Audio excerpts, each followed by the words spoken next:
করিম।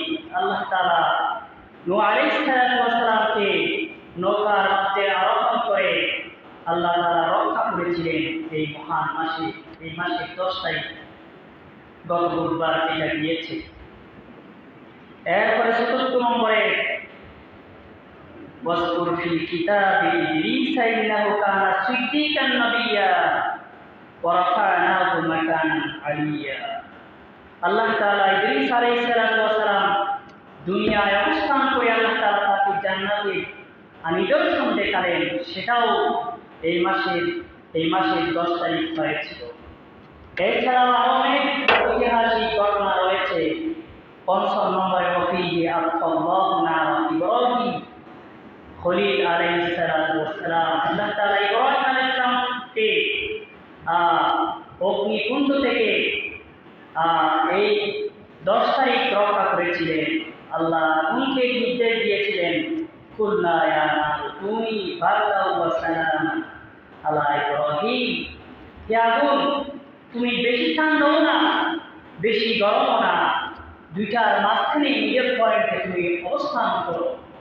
বেশি ঠান্ডা হলে বরফ জমে গেলে সেটাও আমার ইব্রাহিমের জন্য কষ্টদায়ক হয়ে যাবে, আর বেশি উত্তপ্ত হয়ে গেলে আমার ইব্রাহিমের স্ত্রী ত্বকের জন্য সেটাও কষ্টদায়ক হয়ে যাবে, সহ্য করতে পারে না। সেজন্য এই দুইয়ের মাঝখানে আল্লাহ তাআলা আগুনকে নির্দেশ দিলেন, আগুন আল্লাহ অর্ডার পালন করেছে। ৬ নম্বরে ওয়াফিহি কাল্লামাল্লাহু মূসা ওয়া আনজালা আলাইহিল তাওরাতা তানজিলা। মূসা আলাইহিস সালাম আল্লাহর সাথে কথা বলার মনস্থ করেছিলেন। আল্লাহ কথা বলার একটা সুরাহ করে দিলেন এবং তার উপর তৌরাত কিতাব আল্লাহ এই মাসে নাযিল করলেন। এরপরে ৭ম নম্বরে ওয়াফিহি রুফিয়া ঈসা। আল্লাহ তাআলা ঈসা আলাইহিস সালামকে আসমান থেকে জমিয়ে উঠাইলেন এই মহান মাসে। ৮ নম্বরে ওয়ায়ানাতিলু আল-ওয়াকিয়াতুল্লাযী বাইনা আহলি নবী সাল্লাল্লাহু আলাইহি ওয়াসাল্লাম। আল্লাহর হাবিবের পরিবার-পরিজন হাসান হুসাইনের পরিবার থেকে ৭২ জন একে টাইম শাহাদাত বরণ করেছিলেন এই মাসে। জনমের দুনিয়ার মধ্যে যদি ইতিহাস আমরা একটু তন্ন করে দেখি, পৃথিবীর ইতিহাসে সবচেয়ে জনমের ইতিহাস ঘটেছে এই মুহররম মাসে আল্লাহর হাবিবের পরিবার পরিজনের।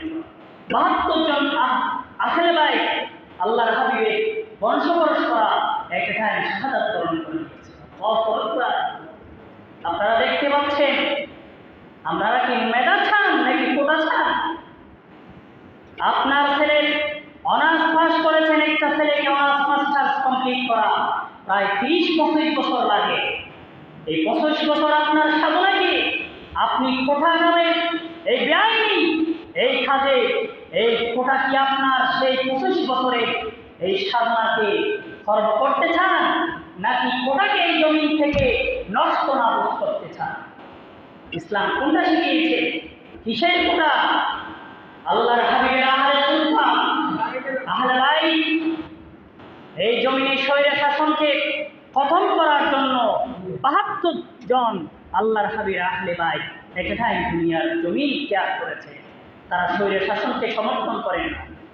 আজকে এই দেশের মেধাবীদেরকে কিভাবে জবাই করা হচ্ছে, কিভাবে গুলি করা হচ্ছে, পাখিকে যেভাবে শিকার করা হচ্ছে, এই মেধাবী তরুণ তাদের অধিকারের জন্য তারা যখন কথা বললো তারা রাজাকার হয়ে গেছে। নাউযুবিল্লাহ। রাজনীতি সবাই তো করে, কিন্তু এই মুহররম মাসের ঐতিহাসিক ঘটনা আমাদেরকে কি শেখায়? বিস্তারিত আমরা আরো পরে যাব। এরপর ৯ নম্বরে ওয়াফিহি শাফা আইয়ুব আলাইহিস সালাম। আইয়ুব আলাইহিস সালাম রোগে রোগাক্রান্ত হয়ে জিহ্বা পর্যন্ত পচে গিয়েছিল। শেষ পর্যন্ত আল্লাহর কাছে ডাক দিলেন, আল্লাহ, যে জিহ্বা দিয়ে আপনার তাসবিহ আপনার তাহলিল গুনি ওইটা যদি পচে যায় আপনাকে ডাকবো কিভাবে? আল্লাহ বুঝতে পেরেছেন আমার আইয়ুব আমাকে ভুলে নাই। আল্লাহ সব রোগ তার জন্য শেফা বানিয়ে দিয়েছেন। সুবহানাল্লাহ। সেটাও ওই মাসে। ওয়াফি হারাদ্দা ইউসুফ আলাইহি আলা ইউকুবা বাদা হুসনিহি তবিলা।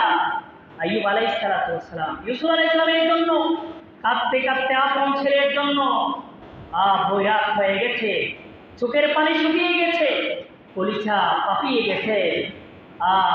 আল্লাহর কাছে দোয়া করে, আল্লাহ আমি আমার ইউসুফের রক্তের গ্রাম যেন পাচ্ছি।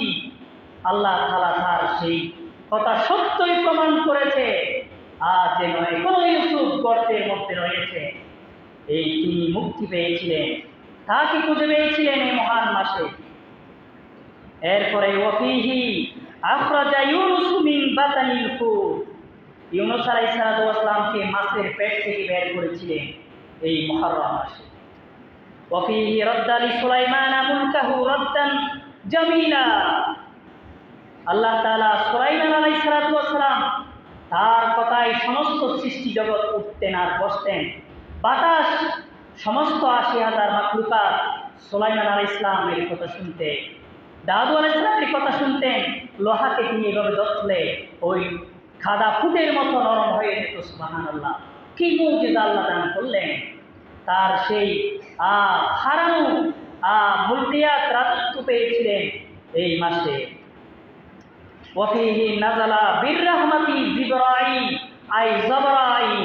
জিবরাইল আলাইহিস সালামের মাধ্যমে আল্লাহ তাআলা এই পৃথিবীতে রহমত নাযিল করলেন। তার ১০০ রহমত আল্লাহর খানায়ে কাবায় আসে, সেখান থেকে আমরা অংশবিশেষ পাঠশন পাচ্ছি। খলাকাল্লাহু ফীহি দুনিয়া ওয়ালহু, আল্লাহ প্রথম পৃথিবীকে সৃষ্টি করেছেন এই পবিত্র মুহররম মাসে। এরপরে মাতারিন নাযালা নাযালা ফীহি মিনাস সামাই, আল্লাহ দুনিয়ার জমিনে রহমতের বৃষ্টি নাযিল করলেন এই পবিত্র মাসে। প্রিয় হাজরিন, এইভাবে অসংখ্য ঐতিহাসিক ঘটনা আল্লাহ তাআলা এই পৃথিবীতে এই পবিত্র মুহররম মাসে ঘটাইলেন। এর মধ্যে রয়েছে মানব জাতির জন্য অসংখ্য শিক্ষা, অসংখ্য শিক্ষার সে পথ ও পাথিও। প্রিয় হাজরিন, মুহররম মাসের এই ঘটনা আমাদেরকে শিক্ষা দেয়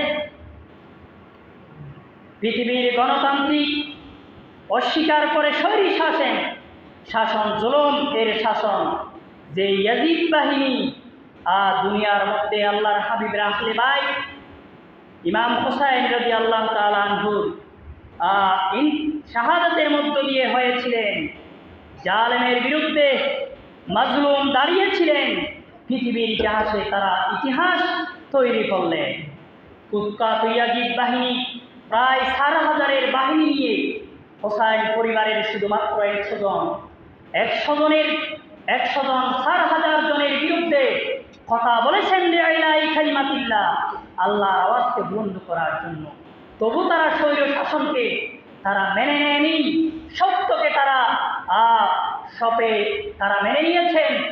জালেমের বিরুদ্ধে, এই জুলুমের বিরুদ্ধে মজলুম দাঁড়িয়েছেন, সেদিন প্রমাণ করে দিয়েছেন। ওয়ালা ইয়াদরিবনা বিআরজুলিহিন্না লিউলা মা ইউখফিনা মিন জিনাতাহিন্না। হুসাইনের পরিবার পরিজনের মধ্যে যারা মেয়ে ছিলেন, নারী যারা ছিলেন, তারা পর্দা থেকে বের হয় নাই। তারা জানে পর্দার বের হওয়া এটা কবিরা গুনাহ। সেজন্য মহিলাদেরকে উলঙ্গ করে দেওয়ার জন্য সেই ইয়াজিদ বাহিনী সমস্ত হুসাইন পরিবারের বাড়িগুলোর আশেপাশে আগুন জ্বালিয়ে দেওয়া হলো। নাউযুবিল্লাহ। আগুন যখন জ্বালিয়ে দেওয়া হলো, আগুনের উত্তাপে মা বোনরার ঘরের মধ্যে অবস্থান করতে পারে নাই, ঘর থেকে বের হয়ে গেলেন। আগুনের মধ্যে পুড়ে কাপড় পর্যন্ত পুড়ে ছারখার হয়ে গেলেন। আল্লাহু আকবার। সপে নিলেন মৃত্যু নিশ্চিত, সপে নিলেন শাহাদাত বরণ করে ফেলবেন। তবু তারা ঈমান ছাড়ে নাই, জালেমদের কাতারে তারা শামিল হয় নাই। আল্লাহ এই বাণীকে তারা উজ্জ্বল করার জন্য, উচ্চ করার জন্য মৃত্যুকে তারা সপে নিয়েছিলেন।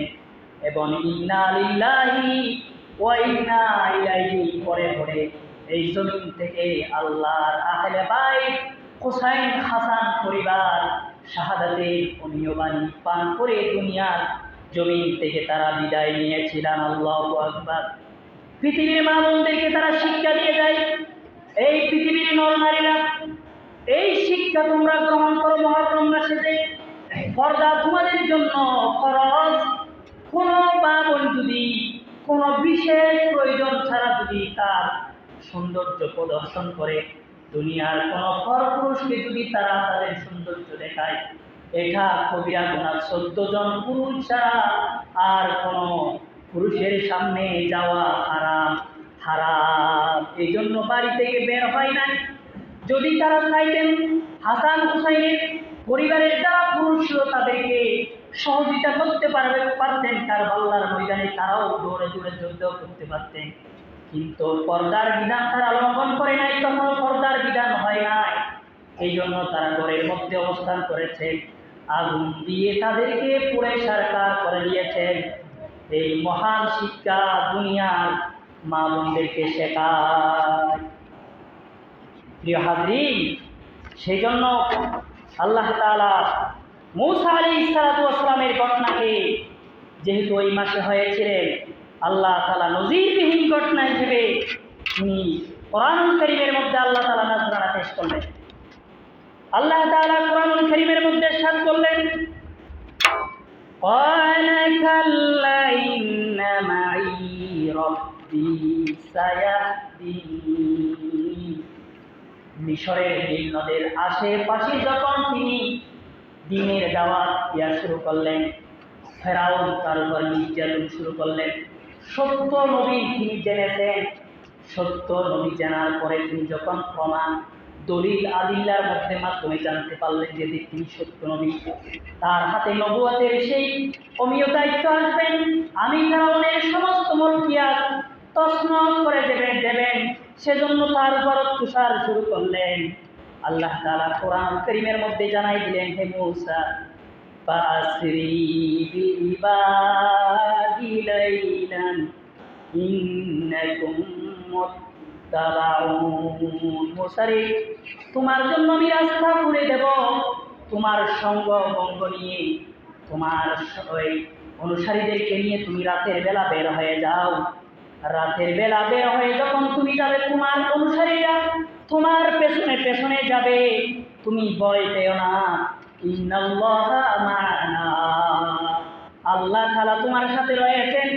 ফাআনজালাল্লাহু সাকিনাতাহু আলাইহি ওয়া আইয়াদাহু বিজুনুদিন লাম তারাউহা ওয়া জাআলা কালিমাতাল্লাযীনা কাফারুস সুফলা ওয়া কালিমাতুল্লাহি হিয়াল উলিয়া। আমি আল্লাহ তাআলা আমার বাণীকে উচ্চ করব। মূসা নবী, তুমি চিন্তিত হয়ো না, তুমি ভয় পেও না, চলো। চলতে থাকলেন, যেতে যেতে কোথাও রাস্তা দেখা যায় না। সামনে এসে পড়লেন বড় নদী। নদীর দক্ষিণ দিকে, পশ্চিম দিকে, উত্তর দিকে কোনো কিনারা নাই, কোনো পথ নাই, যাব কোথায়? বললেন, সায়াহমাই রব্বি সায়াহদিনী, আমার মাবুদ যেহেতু আমাকে নির্দেশ দিয়েছেন চলে যাওয়ার জন্য, এই জমিন ত্যাগ করে দিনের বাণী নিয়ে আল্লাহ আমাকে চলে যাওয়ার জন্য বলেছেন, আমি চলে যাব। আল্লাহ আমার জন্য রাস্তা করে দেবেন। তিনি চললেন, আল্লাহ তাআলা সাথে ওহী নাযিল করে জানাই দিলেন, ফাআউহাইনা ইলা মূসা ইনিযরিব বিআসাকা। আল্লাহ মূসা আলাইহিস সালামের উপর ওহী নাযিল করলেন, বললেন, ইনিযরিব, তোমার হাতের মধ্যে যে বিআসাটা লাঠি রয়েছে, ওই লাঠি নিয়ে তুমি নদীর মধ্যে বিআসাকাল বাহরা, পানির মধ্যে তুমি আঘাত করো, মৃদু আওয়াজ করো। ফানফালাকা ফাকানা কুল্লু ফিরকিন কাত্তাউদিল আযীম। তিনি আঘাত করতে দেরি নাই, এক একটি আঘাতে যে উহুদ পাহাড়ের মতো বড় বড় পাহাড় হয়ে গেলেন, বড় বড় রাস্তা হয়ে গেলেন, বড় বড় পাহাড় হয়ে গেলেন, যে মানুষ যাওয়ার জন্য হাজারো পথের ব্যবস্থা হয়ে গেল। সুবহানাল্লাহ। এরপরে আল্লাহ তাআলা আবার সাগরকে আল্লাহ তাআলা ইশারা করে আয়াত নাযিল করছেন, হাত্তা ওয়াতুরুকিল বাহরা রাহওয়ান ইন্নাহুম জুনদুন মুগরাকুন। হে সাগর, তোমাকে আমি জানিয়ে দিই, ওয়াতুরিক, তুমি স্থির হয়ে যাও, যতক্ষণ না আমার মূসা নবী অনুসারীরা যতক্ষণ পার হয়ে যাবে না, তুমি ততক্ষণ পর্যন্ত স্থির হয়ে যাও, স্থির থাকবে। রাহওয়ান নিমজ্জিত জাতি, এই অপরাধী জাতি ওই সাগরের মধ্যে যখন ডুববে, তোমার মধ্যে আসবে, ইন্নাহুম জুনদুন মুগরাকুন, এরা হচ্ছে ডুবে মরবে, এরা অত্যাচারী নাফরমান। আল্লাহ তাআলার কথা সাগর শুনলেন, আল্লাহর ওয়ার্ডার পালন করলেন। মুসা নবীর অনুসারী যখন পার হয়ে গেলেন, আল্লাহর এই নির্দেশ অনুযায়ী সাগর আবার পানিতে পরিণত হয়ে গেলে শেষ পর্যন্ত আল্লাহ তাআলা আয়াত নাযিল করেন, হাত্তা ইযা আদরাকাহুল বারকু, পানির মধ্যে যখন ফেরাউনের 16 লক্ষ বাহিনী যখন পানির মধ্যে ডুবে যাচ্ছিলেন, বলা শুরু করলো, ফেরাউন বলছে, আমি ঈমান আনলাম, আন্নাহু লা ইলাহা ইল্লাল্লাযী আমানতু বিহি, আল্লাহর কথা, আল্লাহর হাবিবের কথা তিনি ধরতে লজ্জাবোধ করছেন। তিনি বললেন, ওই জাতি, যে জাতি ওই রবের প্রতি ঈমান আনছে, আমিও তার প্রতি, ইলাল্লাযী আমানতু বানু ইসরাঈলা, বনী ইসরাঈল যে আল্লাহর প্রতি ঈমান আনছে, আমি তার প্রতি ঈমান আনি, ওয়া আনা মিনাল মুসলিমিন, আমি মুসলমান হয়ে যাচ্ছি। আল্লাহ তাআলা সেই ডুবে যাওয়ার আগ মুহূর্তে যখন সে আল্লাহকে চিনলেন, এতক্ষণ চিনে নাই, আল্লাহ তাকে ডুবে মারলেন। আল্লাহ তাআলা তার সেই আবেদন আর শুনে নাই।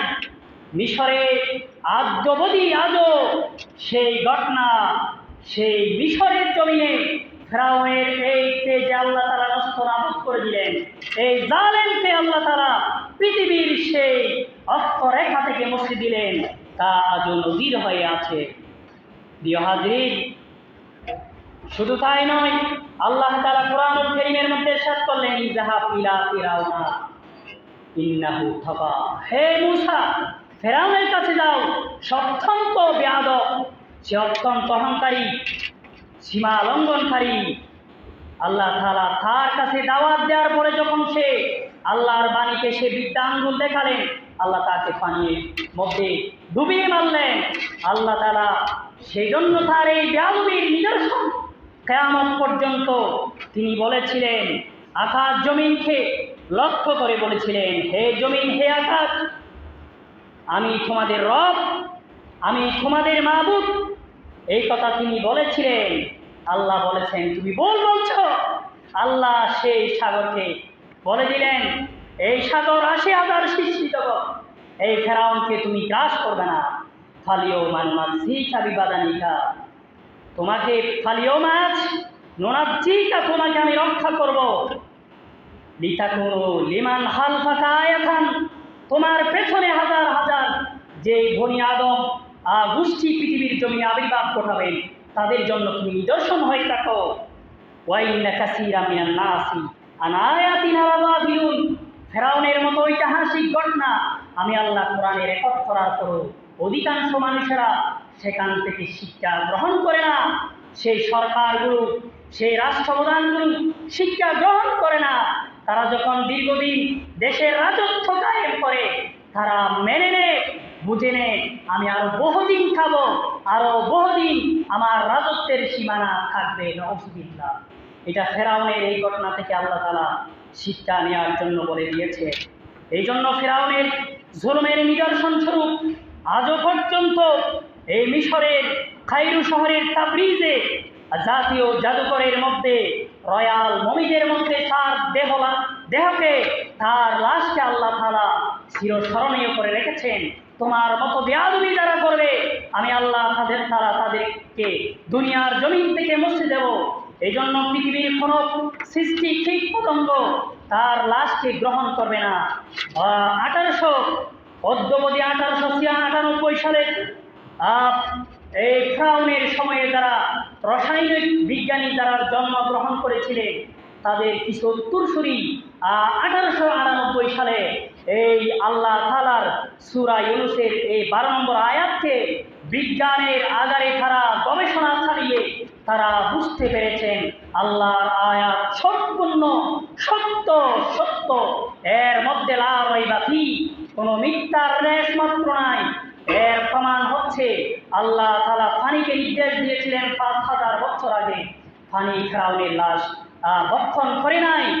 এই জন্য সে বেয়াদব পৃথিবীর জালেমদের জন্য নিদর্শন হয়ে আছে।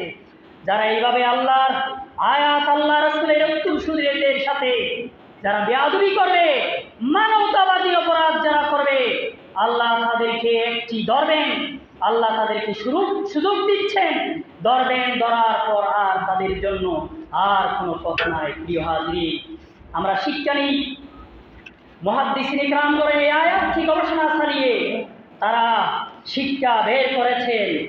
আজও পর্যন্ত এই মুহররম মাসে আল্লাহ রসুলের আহলে বাইতদেরকে যারা শাহাদাত বরণ করেছিলেন, হত্যা করেছিলেন, এরা হচ্ছে ইয়াজিদের উত্তরসূরি। কিয়ামত পর্যন্ত যারা এর সাথে জড়িত, এরা ও ফেরাউনের উত্তরসূরি। এইভাবে মুহাদ্দিসিন ইকরামগণ ১০ প্রকারের এই ইয়াজিদের বাহিনী আজও পর্যন্ত পৃথিবীতে আছেন বলে রেকর্ড করেছে। যারা ফাসেক, ১ নম্বরে যারা ফাসেক, ফাসেকের পক্ষে, ফাজেরের পক্ষে যারা কথা বলে, এরা ইয়াজিদের বাহিনী। ২ নম্বরে যারা ফাসেক, ফাসেকের সামনে যারা মাথা নত করে জীবন পরিচালনা করে ফাসেকদের খাতারে, এরা ওই ইয়াজিদের বাহিনী। ৩ নম্বরে যারা আল্লাহ রসুলের আহলে বাইতের সাথে বিদ্বেষ করে, আর আজও পর্যন্ত ওয়ালাকিন ইউওয়ারিসুল হক ইলমি, আল্লাহ রসুলের নাইবে রসুল হক্কানি রব্বানি ওলামায়ে কিরামদের উপর যারা রক্তপাত ঘটাবে, হত্যা করবে, আলেমদের হত্যা করবে, এদেশের মেধাবী, এদেশের শিক্ষিত সমাজের গায়ে যারা অস্ত্র চালাবে, গুলিবর্ষণ করবে, মেধাবীদেরকে দলে দলে যারা হত্যা করবে, এরা হচ্ছে ইয়াজিদের উত্তরসূরি। এটা নতুন কোনো কথা নয়, নতুন কোনো ঘটনা নয়। ৪র্থ নম্বরে যারা জেনে শুনে বুঝে অন্যায়কে প্রশ্রয় দেয়, অন্যায়ের পক্ষে যারা কথা বলে, এরা ইয়াজিদের উত্তরসূরি। ৫ নম্বরে যারা মদ পান করে, যারা সুদ পান করে, সুদ পায়, এরা ইয়াজিদের উত্তরসূরি। যারা অবৈধভাবে রাষ্ট্রীয় ক্ষমতা দখল করে এদেশের নিরহ মানুষের উপর হত্যাযজ্ঞ চালায়, এরা ইয়াজিদের উত্তরসূরি। ৭ম নম্বরে যারা মানবতা বিরোধী কাজ করে এবং তাদেরকে সহযোগিতা করে, এদেশের মেধাবী তরুণদের উপর যারা অস্ত্র চালায়, গুলি চালায়, এরা ইয়াজিদের উত্তরসূরি। আমার কথা নয়, আল্লাহর আয়াত, আখিরি কালামের আয়াত গবেষণা করে মুহাদ্দিসিন ইকরামগণ বর্ণনা করেছে। ৮ম নম্বরে যারা অন্যায়ভাবে আত্মীয়তার বন্ধন ছিন্ন করে, দুনিয়ার লোভ লালসা, সামান্য জমি গ্রাস করার জন্য রক্তীয় সম্পর্ককে যারা বিচ্ছিন্ন করে, আত্মীয়তার সেই রক্তীয় বন্ধন ছিন্ন করে, তারা ইয়াজিদের বাহিনী। যারা নিরহ নিরস্ত্র মানুষের উপর জুলুম করে, গুলি চালায়, তাদেরকে মেধা শূন্য করে দেওয়ার জন্য এই জাতির উপর যারা হত্যাযজ্ঞ চালায়, এরা হচ্ছে ইয়াজিদের উত্তরসূরি। সর্বশেষ যারা অন্যায়ভাবে নিরহ মানুষকে হত্যা করে, এদেশ থেকে মেধা এবং আলেমের সেই গানকে উঠিয়ে দেওয়ার জন্য তারা সার্বভৌমভাবে যারা অংশগ্রহণ করে, বিভিন্ন যারা কৌশল প্রয়োগ করে, এদেশ থেকে মেধা শূন্য করে দেওয়ার জন্য, এই জাতিকে নিরন্তর মূর্খ বানানোর জন্য যারা পয়তারা ছড়ায়, আজও যারা পৃথিবীর মধ্যে এই চিন্তায় আছেন, এরা হচ্ছে একদম সম্পূর্ণভাবে আল্লাহর আহলে বাইতের সাথে যারা গাদ্দারি করেছিল, বেয়াদব ফেরাউনের উত্তরসূরি। প্রিয় হাজরিন, আমরা শিক্ষা নিই। পরিশেষে আমরা যারা আছি এখানে, যারা উপস্থিত হয়েছেন, অনেকের ছেলে পড়ালেখায় আছেন, অনার্স পড়েন, মাস্টার্স পড়েন, উচ্চতর ডিগ্রি অর্জন করার জন্য যারা ফাড়ি জমিয়েছেন, বাড়িতে নাই। আপনি কি চান আপনার ছেলের মেধা মূর্খতার সামনে ম্লান হয়ে যাবে? এটা কেউ চায় না। সেজন্য যারা যুদ্ধ করেছেন, যুদ্ধ করে দেশের স্বাধীনতার সূর্যকে আজকে আমাদের সামনে নাজরানা পেশ করেছেন, আমরা তাদের সর্বোচ্চ মাগফিরাত কামনা করি। তবে গুটি কয়েকজন এত সংখ্যা কিভাবে দাঁড়ায়? দেশের স্বাধীনতা রক্ষার জন্য, দেশের স্বাধীনতা রক্ষা করার জন্য এত মানুষ তো জীবন দেয় নাই, অল্প সংখ্যক মানুষই দিয়েছেন। তাদের নাম ধরে হাজার হাজার বুয়া মুক্তিযোদ্ধার সেই রেকর্ড যারা সংগ্রহ করেছেন, এরাও এক প্রকারের ইয়াজিদ বাহিনী, যারা দেশের মেধাকে শূন্য করে দেওয়ার জন্য, যেই দেশের ঢাকা বিশ্ববিদ্যালয় পৃথিবীর শত শত বিশ্ববিদ্যালয়ের কাতারে আমার প্রাণপ্রিয় বিশ্ববিদ্যালয় ঢাকা বিশ্ববিদ্যালয় সেটাও স্থান পেয়েছে। আজ কেন সেই ঢাকা বিশ্ববিদ্যালয়ে, চট্টগ্রাম বিশ্ববিদ্যালয়ে, রাজশাহী বিশ্ববিদ্যালয়ে সেই মেধাবী তরুণরা কেন স্থান পায় না? 1 নম্বর 2 নম্বর হওয়ার পরেও কেন তারা স্থান না পেয়ে কোটা নামদারি সেই বেঈমান নস্তুক তারা কেন চাকরি পায়? এই মেধাদের সাথে কেন বেইমানি করা হয়? এই জন্য প্রিয় হাজরিন, এটা নতুন কোনো বিষয় নয়। ফেসবুক মিডিয়া, ইউটিউব, মেসেঞ্জারের মধ্যে, টিভির চ্যানেলে আপনারা পর্দায় দেখতে পাচ্ছেন। আপনারা সচেতন নাগরিক, আমাদেরকে শিক্ষা অর্জন করতে হবে। আমাদের ছেলেদেরকে মেধার সেই সঠিক রাস্তা ধরিয়ে দিতে হবে। না হলে 10টি 20টি বছর পরে এই দেশ মূর্খতার এক রাজ্যই পরিণত হয়ে যাবে। আল্লাহ রাব্বুল আলামিন আমাদেরকে মেধার পক্ষে, সঠিক মেধার পক্ষে কথা বলার, মত দেওয়ার তৌফিক দান করুন। আর সরকার যেন, সরকারি যারা মন্ত্রী পরিষদ, আইন পরিষদ রয়েছেন, দেশের পরিচালক রয়েছেন, তারা যেন এই বিষয়টি বিশেষভাবে গবেষণা চালিয়ে এই মেধাদের অধিকার যেন তারা সঠিকভাবে তারা গ্রহণ করে। আল্লাহ তাদেরকে বুঝদান করুন। ওয়ামা আলাইনা ইল্লাল বালাগ। আসসালামু আলাইকুম ওয়া রাহমাতুল্লাহ। যারা সুন্নত করেন নাই, সারা কাজ সুন্নত আদায় করেন।